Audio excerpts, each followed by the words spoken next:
فرزند زہرا یہ حالات برے ہیں۔ کاشانۂ بصیرت ایک ایسا مکمل یوٹیوب چینل جس پر محروم بصارت کے لیے بالخصوص اور تمام افراد کے لیے بالعموم سینکڑوں کی تعداد میں اسلامی کتب دستیاب ہیں۔ لہذا گزارش ہے کہ آپ اپنی ذمہ داری نبھاتے ہوئے کاشانۂ بصیرت کو سبسکرائب کرنے کے ساتھ ساتھ بیل آئیکن کو پریس کیجیے تاکہ آپ علم کے حصول کے ساتھ ساتھ مذہب اہل بیت کی اشاعت میں بھی اہم کردار ادا کرتے رہیں۔ کاشانۂ بصیرت، کاشانۂ بصیرت، کاشانۂ بصیرت۔ فرزند زہرا یہ حالات برے ہیں۔ بسم اللہ الرحمن الرحیم۔ السلام علیکم۔ یہ کاشانۂ بصیرت یوٹیوب چینل ہے۔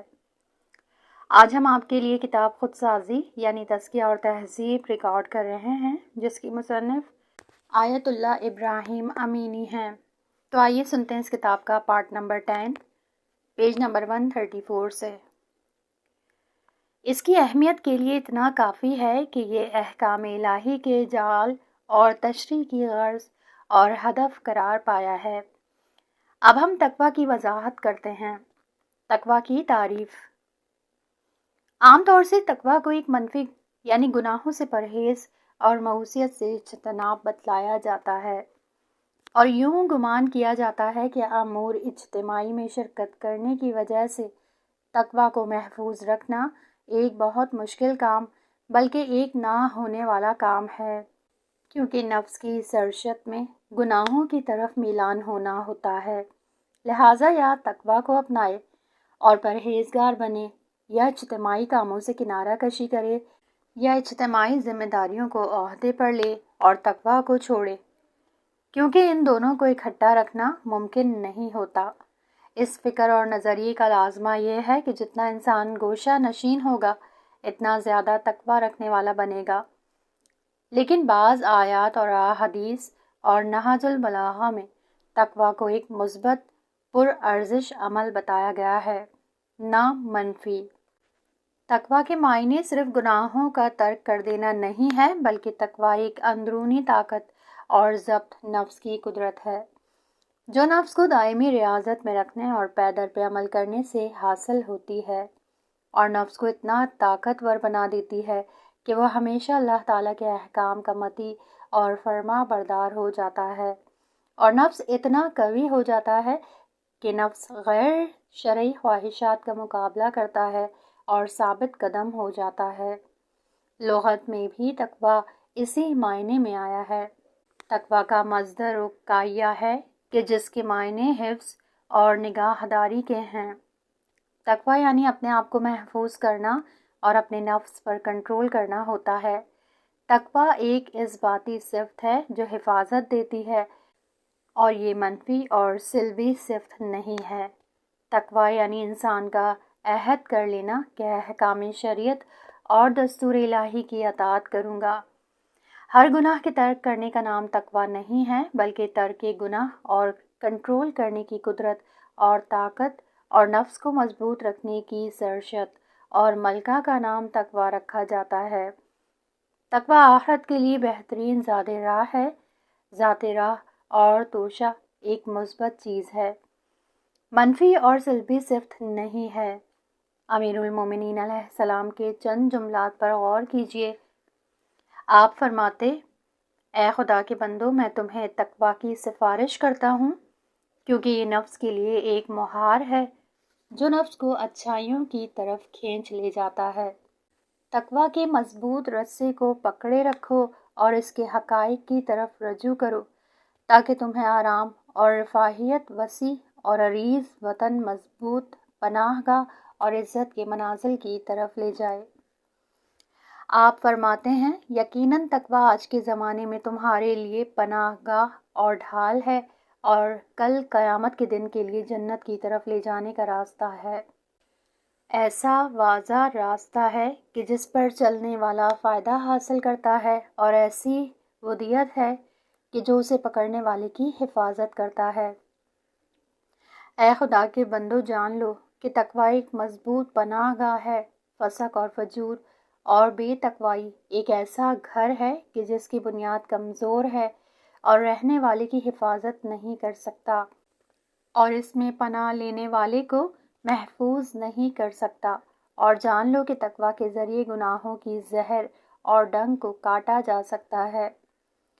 اے خدا کے بندو، تقوی خدا کے اولیاء کو گناہوں سے روکے رکھتا ہے اور خدا کا خوف ان کے دلوں میں اس طرح بٹھا دیتا ہے کہ وہ رات کو عبادت اور اللہ تعالیٰ سے راز اور نیاز میں مشغول رہ کر بیدار رہتے ہیں اور دن کو روزہ رکھتے ہیں۔ اور جان لو کہ تقوی تمہارے لیے اس دنیا میں پناہ گاہ اور مرنے کے بعد سعادت ہے، جیسے کہ آپ نے ان احادیث کا ملاحظہ کیا ہے۔ ان میں تقوی کو ایک باقیمت اور اہم اور ایک مثبت طاقت اور قدرت بتلایا گیا ہے کہ جو انسان کو روکے رکھتا ہے اور اس کی حفاظت کرتا ہے۔ ایک ایسی طاقت جو کنٹرول کرتی ہے۔ بتلایا گیا ہے کہ تقوی حیوان کی مہار اور لگام کی طرح ہے کہ جس کے ذریعے سے انسان کے پرکشش نفس اور اس کی خواہشات پر کنٹرول کیا جاتا ہے اور اسے اعتدال پر رکھا جاتا ہے۔ تقوی ایک مضبوط قلعے کی مانند ہے کہ انسان کو داخلی دشمنوں یعنی ہوی و ہوس اور غیر شرعی اور شیطانی خواہشات سے محفوظ رکھتا ہے۔ تقوی ڈھال کی مانند ہے کہ جو شیطانی کے زہر آلودہ تیر اور اس کے ضربات کو روکتا ہے۔ تقوی انسان کو ہوی و ہوس اور خواہشات نفس کی قید سے آزادی دلواتا ہے اور حرص اور طمع، حسد اور شہوت، غضب اور بخل وغیرہ کی رسیوں کو انسان کی گردن سے اتار پھینکتا ہے۔ تقوی محدود ہو جانے کو نہیں کہتے بلکہ نفس کے مالک اور اس پر کنٹرول کرنے کا نام ہے۔ انسان کو عزت اور شرافت، قدرت اور شخصیت اور مضبوطی دیتا ہے، دل کو افکار شیطانی سے محفوظ کرتا ہے اور فرشتوں کے نازل ہونے اور انوار قدسی الہی کے شامل ہونے کے لیے آمادہ کرتا ہے اور اعصاب کو طفیان اور آرام دیتا ہے۔ تقوی انسان کے لیے مثل ایک گھر اور لباس کے ہے جو حوادث کی گرمی اور سردی محفوظ رکھتا ہے۔ خداوند عالم قرآن میں ارشاد فرماتا ہے، تقوی ایک قیمتی وجود رکھتا ہے اور آخرت کے لیے زیادہ راہ اور توشہ ہے۔ یہ ایک منفی صفت نہیں ہے، البتہ قرآن اور حدیث میں تقوی خوف اور گناہ کے ترک کے معنی میں بھی استعمال ہوا ہے، لیکن یہ تقوی کے لوازمات میں سے ہیں، نہ یہ کہ تقوی کے معنی یہی ہیں۔ تقوی اور گوشہ نشینی، پیج نمبر 137۔ گوشہ نشینی اور اجتماعی ذمہ داریوں کے قبول نہ کرنے کو نہ صرف تقوی کی علامتوں سے شمار نہیں کیا جائے گا بلکہ بعض موارد میں ایسا کرنا تقوی کے خلاف بھی ہوگا۔ اسلام میں گوشہ نشینی اور رہبانیت نہیں ہے۔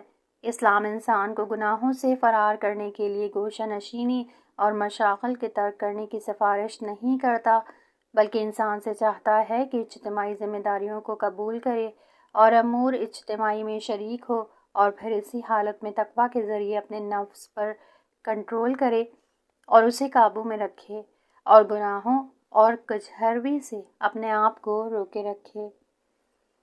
اسلام یہ نہیں کہتا کہ شرعی منصب اور عہدے کو قبول نہ کرو، بلکہ اسلام کہتا ہے کہ اسے قبول کرو اور اللہ تعالیٰ کی رضا کی خاطر اللہ تعالیٰ کے بندوں کی خدمت کرو اور صرف منصب اور مقام کا غلام بن کر نہ رہ جاؤ، اور اپنے منصب اور عہدے کو نفسانی خواہشات اور شہوات کے لیے وسیلہ قرار نہ دو اور حق کے راستے سے نہ ہٹو۔ اسلام نہیں کہتا کہ تقوی حاصل کرنے کے لیے کام اور کاروں کا سب سے ہاتھ اٹھا لو اور حلال رزق طلب کرنے کے لیے کوشش نہ کرو، بلکہ اسلام کہتا ہے کہ دنیا کے قیدی اور غلام نہ بنو۔ اسلام نہیں کہتا کہ دنیا کو ترک کر دے اور عبادت میں مشغول ہو جانے کے لیے گوشہ نشین ہو جا، بلکہ اسلام کہتا ہے کہ دنیا میں زندگی کر اور اس کے آباد کرنے کے لیے کوشش کر، لیکن دنیا دار اور اس کا فریفتہ اور عاشق نہ بن، بلکہ دنیا کو اللہ تعالیٰ سے تقرب اور سیر و سلوک کے لیے قرار دے۔ اسلام میں تقوی سے مراد یہی ہے کہ جسے اسلام نے گراں بہا اور بہترین خصلت بتایا ہے۔ تقوی اور بصیرت، پیج نمبر 138۔ قرآن اور احادیث سے معلوم ہوتا ہے کہ تقوی انسان کو صحیح بصیرت اور بینش دیتا ہے تاکہ دنیا اور آخرت کی واقعی مصلحتوں کو معلوم کر سکے اور اس پر عمل کرے، جیسے خداوند عالم قرآن میں فرماتا ہے، اے ایمان والو، اگر تقوی کو پیشہ قرار دو تو خدا تمہارے لیے فرقان قرار دے گا، یعنی بصیرت کی دید اور شناخت عطا کرے گا تاکہ سعادت اور بدبختی کی مصلحتیں اور مفسدوں کو پہچان سکو۔ ایک اور آیت میں ہے کہ صاحب تقوی بنو تاکہ علوم کو تم پر نازل کیا جائے، اور اللہ تعالیٰ ہر چیز کا علم رکھتا ہے۔ اگرچہ قرآن تمام لوگوں کے لیے نازل ہوا ہے، لیکن صرف متقی ہیں جو ہدایت دیے جاتے ہیں اور نصیحت حاصل کرتے ہیں۔ اسی لیے قرآن لوگوں کے لیے بیان ہے اور اہل تقوی کے لیے ہدایت اور نصیحت ہے۔ امیر المومنین علیہ السلام فرماتے ہیں کہ تقوی دل کی بیماریوں کے لیے شفا دینے والی دوا ہے اور دل کی آنکھ کے لیے بینائی کا سبب ہے۔ پیغمبر علیہ السلام نے فرمایا کہ اگر شیطان کا آدم کی اولاد کے دل کے ارد گرد چکر لگانا نہ ہوتا تو وہ عالم ملکوت کا مشاہدہ کر لیتے۔ امام جعفر صادق علیہ السلام نے اپنے پدر بزرگوار سے نقل کیا ہے کہ دل فاسد ہو جانے کے لیے گناہ کے بجا لانے سے زیادہ اور کوئی چیز نہیں ہوتی۔ دل گناہ کے ساتھ جنگ میں واقع ہو جاتا ہے، یہاں تک کہ گناہ اس پر غلبہ حاصل کر لیتا ہے اور اسے اوپر نیچے کر دیتا ہے، یعنی پچھاڑ دیتا ہے۔ اس قسم کی آیات اور روایات سے معلوم ہوتا ہے کہ تقوی عقل کی بینائی اور بصیرت کا سبب بنتا ہے اور سمجھنے اور سوچنے کی قوت کو طاقتور بناتا ہے، اور عقل ایک گوہر گراں بہا ہے جو انسان کے وجود میں رکھ دیا گیا ہے تاکہ اس کے ذریعے مصالحہ اور مفاسد، خیرات اور شرور، سعادت اور شقاوت کے اسباب، خلاصہ جو ہونا چاہیے اور جو نہ ہونا چاہیے کو اچھی طرح پہچان سکے اور تمیز دے سکے۔ امیر المومنین علیہ السلام نے فرمایا کہ بدن میں عقل حق کا رسول ہے۔ جی ہاں، اس طرح کی رسالت اور پیغام عقل کے کندھے پر ڈال دی گئی ہے اور وہ اس کے بجا لانے کی قدرت بھی رکھتا ہے، لیکن یہ اس صورت میں کہ جسم کی تمام طاقتیں اور غرائز عقل کی حکومت کو قبول کر لیں اور اس کی مخالفت اور اس کے احکام کی خلاف ورزی نہ کریں۔ خواہشات اور ہوس و ہوس عقل کے دشمن ہیں، عقل کو ٹھیک کام انجام نہیں دینے دیتے۔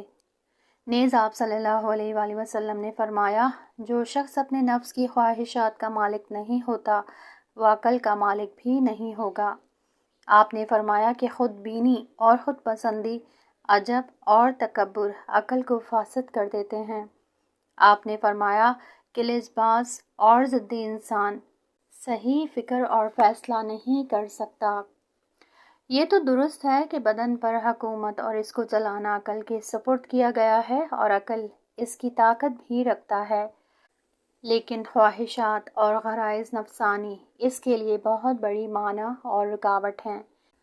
اگر ایک عزیزہ یا تمام غرائز اعتدال کی حالت سے خارج ہو جائیں اور بغاوت اور طغیان کر لیں اور کام نہ کر دیں تو پھر عقل کیسے اپنی ذمہ داریوں کے انجام دینے میں کامیاب ہو سکتی ہے؟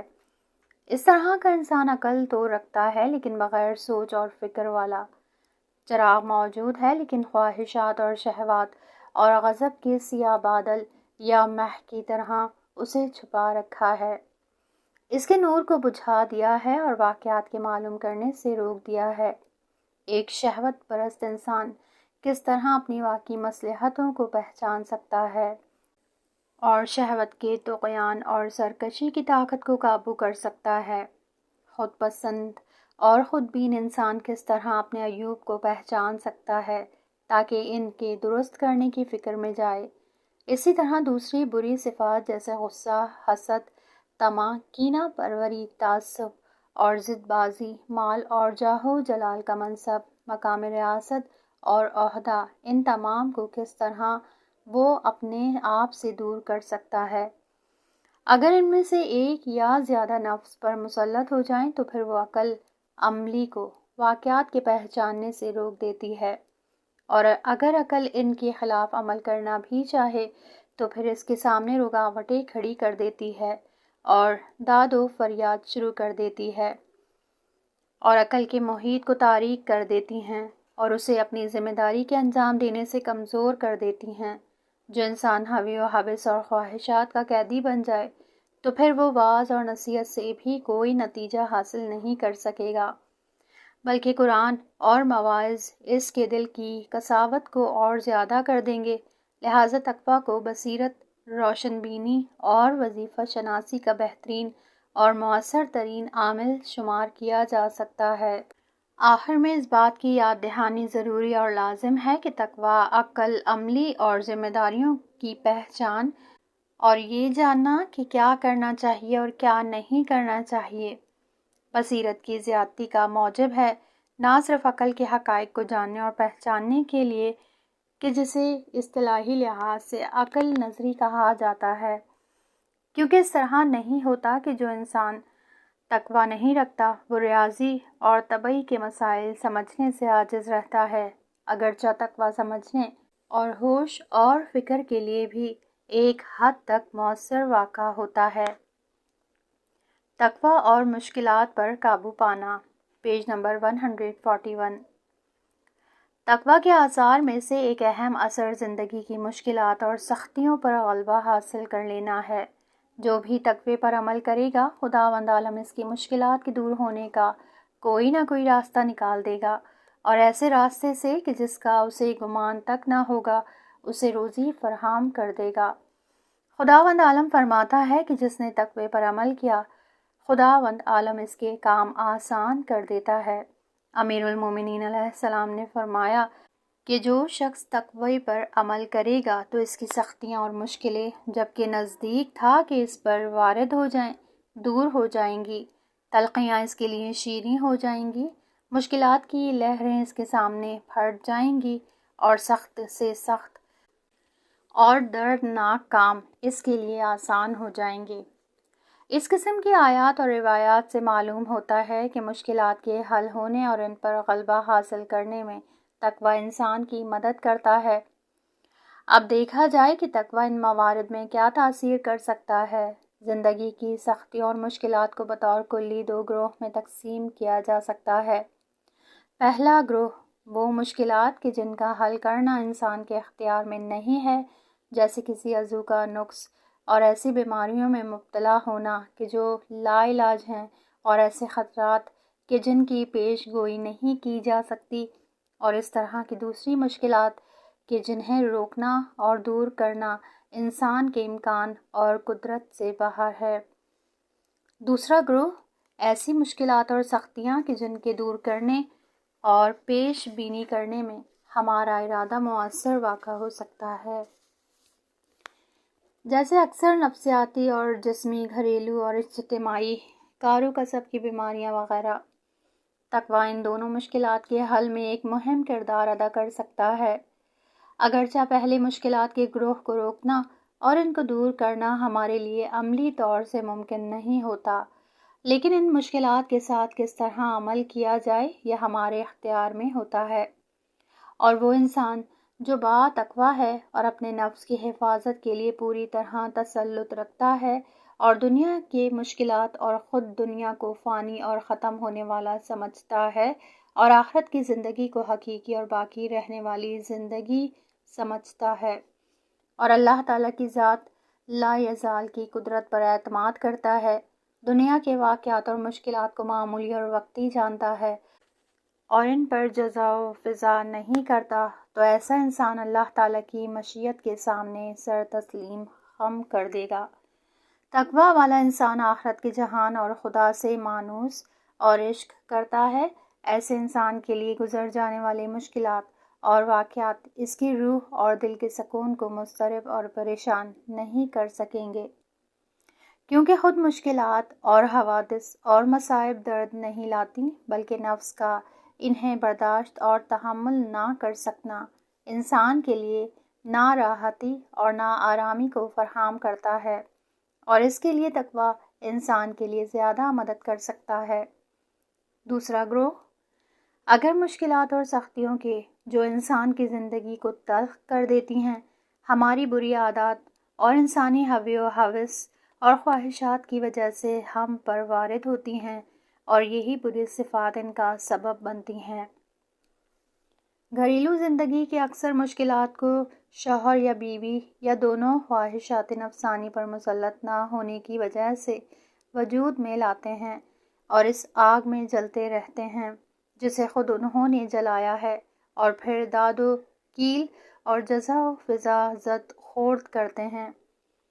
دوسری مشکلات بھی اکثر اسی وجہ سے وجود میں آتی ہیں، برا اخلاق جیسے حسد، کینہ پروری، انتقام لینا، ضد بازی، تعصب، خود پسندی اور خود بینی، طمع، بلند پروازی، تکبر وغیرہ وہ بری صفات ہیں کہ انسان کے لیے مشکلات اور مصائب، غم اور غصہ وجود میں لاتی ہیں اور بہترین اور شیریں زندگی کو تلخ اور بے مزہ کر دیتی ہیں۔ ایسا شخص اتنا خواہشات نفسانی کا قیدی ہو چکا ہوتا ہے کہ وہ اپنے درد اور اس کی دوا کے پہچاننے سے عاجز ہو جاتا ہے۔ سب سے بہتر چیز جو ان حوادث کے واقع ہونے کو روک سکتی ہے وہی تقویٰ ہے اور اپنے نفس پر کنٹرول کرنا اور اس کی حفاظت کرنا ہے۔ متقی انسان کے لیے اس طرح کے دردناک واقعات بالکل پیش ہی نہیں آتے۔ وہ سکون قلب اور آرامش سے اپنی زندگی کو ادامہ دیتا ہے اور آخرت کے لیے توشہ اور زیادہ راہ حاصل کرتا ہے۔ دنیا کی محبت ان تمام مصائب اور گرفتاریوں کا سرچشمہ ہوتی ہے، لیکن متقی انسان دنیا اور مافیا کا عاشق اور فریفتہ نہیں ہوتا تاکہ اس کے نہ ہونے سے رنج اور تکلیف کو محسوس کرے۔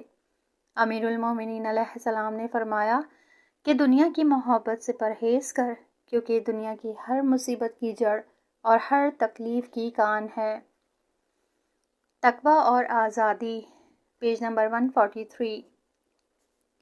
ممکن ہے کہ کوئی گمان کرے کہ تقویٰ تو آزادی کو سلب کر لیتا ہے اور ایک محدودیت اور قید و بند وجود میں لے آتا ہے اور زندگی کو سخت اور مشکل بنا دیتا ہے، لیکن اسلام اس گمان اور عقیدے کو قبول نہیں کرتا اور رد کر دیتا ہے، بلکہ اس کے برعکس تقوی کو آزادی اور آرام اور عزت اور بزرگواری کا سبب قرار دیتا ہے، اور انسان بغیر تقوی والے کو قید اور غلام شمار کرتا ہے۔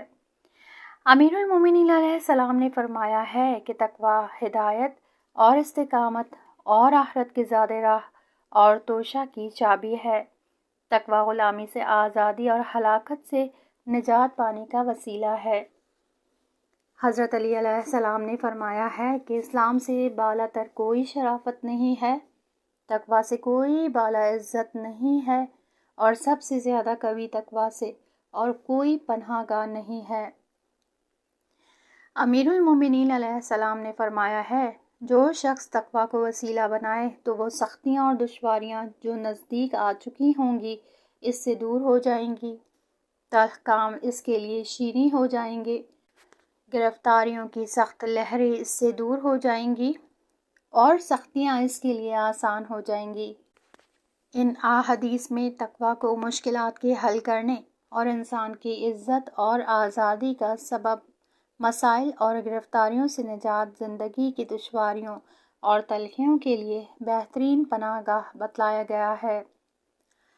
لہٰذا تقوی انسان کے لیے محدودیت اور آزادی سلب کرنے کا موجب نہیں ہوتی، بلکہ انسان کی شخصیت کو زندہ کرتا ہے، اور تقوی شہوت، غضب، انتقام جوئی، کینہ پروری، خود خواہی، خود پسندی، تعصب، لج بازی، طمع، دولت پرستی، خود پرستی، شہوت پرستی، مقام و منصب پرستی، شکم پرستی، شہرت پرستی سے آزاد کرتا ہے، انسان کی شخصیت اور عقل کو قوی کرتا ہے تاکہ وہ غضائر اور طغیان کرنے والی قوتوں پر غالب آ جائے اور انہیں اعتدال پر رکھے اور واقعی مصلحتوں کے لحاظ سے ہدایت اور رہبری کرے اور افراط اور تفریط کے کاموں سے رکاوٹ بنے۔ قرآن ان لوگوں کو جو نفس کی خواہشات کے مطیع اور فرما بردار ہوں اور خواہشات نفسانی کی تلاش میں لگے رہیں اور خواہشات نفس کے حاصل کرنے میں کسی حدود شرعی کے قائل نہ ہوں، بت پرست اور خواہش پرست جانتا ہے۔ قرآن مجید فرماتا ہے، ان لوگوں کو دیکھتا ہے کہ جنہوں نے خواہشات نفس کو اپنا خدا بنا رکھا ہے، اس کے باوجود جانتا ہے کہ خدا نے اسے گمراہ کر دیا ہے اور اس کے کان اور دل پر مہر لگا دی ہے اور اس کی آنکھوں پر تاریکی کے پردے ڈالے گئے ہیں، پس کون اسے خدا کے بعد ہدایت کرے گا؟ کیا وہ نصیحت حاصل نہیں کرتا؟ درست ہے کہ جو شخص اپنی نفسی خواہشات کے سامنے سر تسلیم کر چکا ہے اور ان کے حاصل کرنے میں کسی برائی اور قباحت کی پرواہ نہیں کرتا اور دیوانوں کی طرح اس کی تلاش اور کوشش کرتا ہے اور عقل کی بھلائی کی آواز کو نہیں سنتا اور پیغمبروں کی رہنمائی پر کان نہیں دھرتا، ایسا شخص یقیناً خواہشات نفس کا قیدی اور غلام اور نوکر اور مطیع ہے۔ نفس کی خواہشات نے انسان کی شخصیت اور گوہر نایاب کو جو عقل ہے اسے مغلوب کر رکھا ہے اور اپنے دام میں پھنسا لیا ہے۔ ایسے شخص کے لیے آزاد ہونے اور آزادی حاصل کرنے کے لیے سوائے تقویٰ کے اور کوئی راستہ موجود نہیں ہے، لہٰذا تقویٰ محدود نہیں کرتا بلکہ انسان کو آزادی بخشتا ہے۔ تقویٰ اور بیماریوں کا علاج، پیج نمبر 145۔ یہ مطلب پہلے ثابت کیا جا چکا ہے کہ برے اخلاق جیسے حسد، بغض، انتقام جوئی، عیب جوئی، غضب، تعصب، طمع، خود بینی، تکبر، خوف، بے ارادگی، وسوسہ وغیرہ یہ تمام نفسانی بیماریاں ہیں۔ ان مرضوں میں مبتلا انسان مجازی طور سے نہیں بلکہ حقیقی لحاظ سے بیمار ہے، اور یہ مطلب بھی علوم میں ثابت ہو چکا ہے کہ نفس اور جسم میں فقط مضبوط ربط اور اتصال ہی برقرار نہیں ہے بلکہ یہ دونوں متحد ہیں اور اسی ربط اور اتصال سے ایک دوسرے پر اثر انداز اور متاثر ہوتے ہیں۔ جسمانی بیماریوں نفس انسان کو ناراحت اور پریشان کرتی ہے، اس کے برعکس روحانی اور نفسانی بیماریاں جیسے معدے اور انتڑیوں میں زخم اور ورم اور بدہضمی اور غذا کا کھٹا پن ہو جانا، سر اور دل کا درد ممکن ہے کہ وہ بھی برے اخلاق جیسے حسد، بغض اور کینہ، طمع اور خودخواہی اور بلند پروازی سے ہی وجود میں آ جائیں۔ مشاہدے میں آیا ہے کہ مضر اشیاء کی عادت، شہوت رانی میں افراط اور زیادہ روی کتنی خطرناک بیماریوں کو موجود کر دیتی ہیں۔ جیسے کہ پہلے گزر چکا ہے کہ نفسانی بیماریوں کا صرف ایک ہی علاج ہے اور وہ ہے تقویٰ۔ لہٰذا یہ کہا جا سکتا ہے کہ انسان کی جسمانی اور نفسیاتی بیماریوں اور ان سے سلامتی اور صحت میں تقویٰ بہت ہی زیادہ تاثیر کرتا ہے۔ حضرت علی علیہ السلام نے تقویٰ کے بارے میں فرمایا ہے کہ تقویٰ تمہارے جسموں کی بیماریوں کی دوا ہے اور تمہارے فاسد دلوں کی اصلاح کرتا ہے اور تمہارے نفوس کی کثافتوں کو پاک کرتا ہے۔ یہاں اس کتاب کا یہ پارٹ ختم ہوا، اگلے حصے میں نیکسٹ پارٹ سنیں گے۔